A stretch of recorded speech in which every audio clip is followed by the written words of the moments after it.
All right, Dimitri, this is the stability squad. We got 6 exercises to get that spine, core, and body right for your deadlift. What är det kaxdilvisa, Dimitri? 0, 1. Let's get started.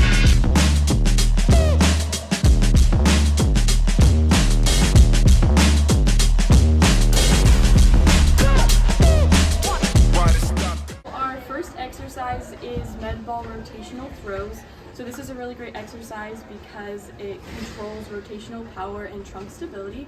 The main things that are working eccentrically and concentrically are your internal and external obliques. Let's go through the exercise. In order to perform this movement, you want to stand about shoulder width apart, and then you want to make sure you're rotating from your trunk and not from your shoulders.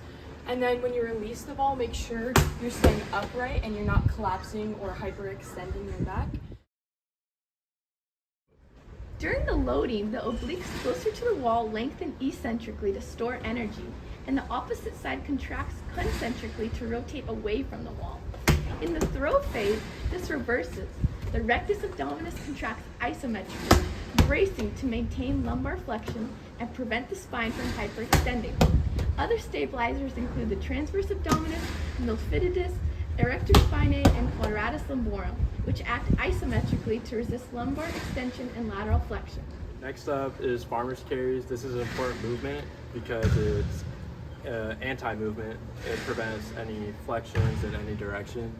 To perform, you just want to pick up the weights, have a neutral spine, and then walk forward with keeping the core steady. The erector spinae and multifidus are anti-flexors and they prevent forward collapse. Rectus and transverse abdominis prevent extension, while quadratus lumborum prevents lateral flexion. The obliques are also working to prevent your deep core from twisting as you walk. The upper back, scapular stabilizers, and forearm flexors keep the shoulders neutral and weights held tight. Holding the spinal neutral under a heavy load is exactly the role of the trunk in a deadlift. Alright, now we're doing overhead lateral flexion. So you're going to put the weight up over your head with arms extended as you laterally flex from side to side. In this exercise, the internal and external obliques are being trained, as well as the quadratus lumborum as we train lateral flexion with the load.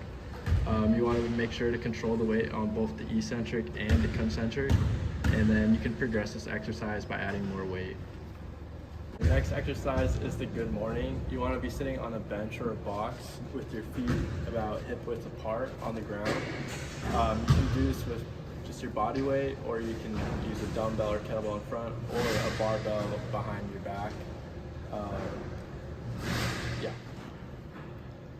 You want to brace your core and hinge forward at the hips. Your back should stay flat as you lean your torso forward. You're going to lead with your chest and not your head. You're going to go as far forward as you can without rounding your lower back, and ideally your chest is getting closer to your thighs.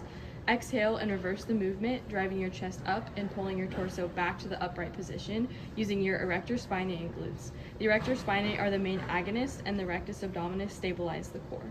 Now we're doing weighted Russian twists. So first you're going to want to start with your feet on the ground and your trunk at a 45-degree angle. And then you're going to engage your core, lift your legs, and you're going to hold your weight up to your chest initially. And now you're going to laterally flex from right to left and allow the weight to touch the ground. Alright, it's important to maintain a straight spine and to squeeze in your glutes to prevent any back pain. And you want to exhale as you twist and inhale as you return to center. This is a great exercise because it strains your entire core and builds spinal stability. The external and internal obliques perform eccentric and concentric contraction as they lengthen and shorten to rotate the spine.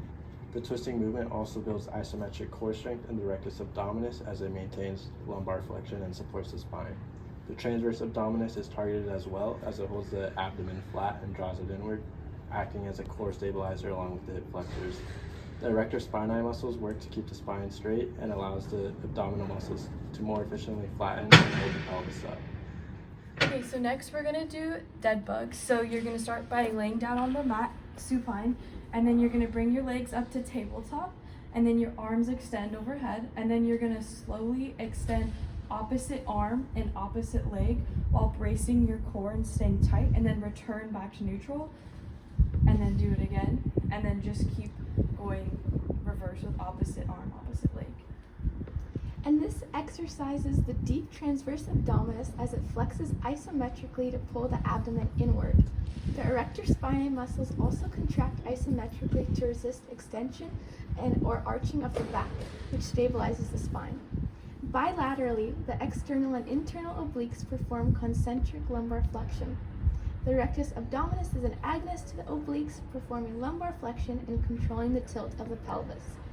The posterior pelvic tilt movement of the rectus abdominis allows the deep transverse abdominal muscles to fully engage and our neutral spine to be maintained. Alright, thanks guys for watching. This was the best core exercises so you can deadlift 500 pounds, Dimitri. Будь сильна, Дмитрий.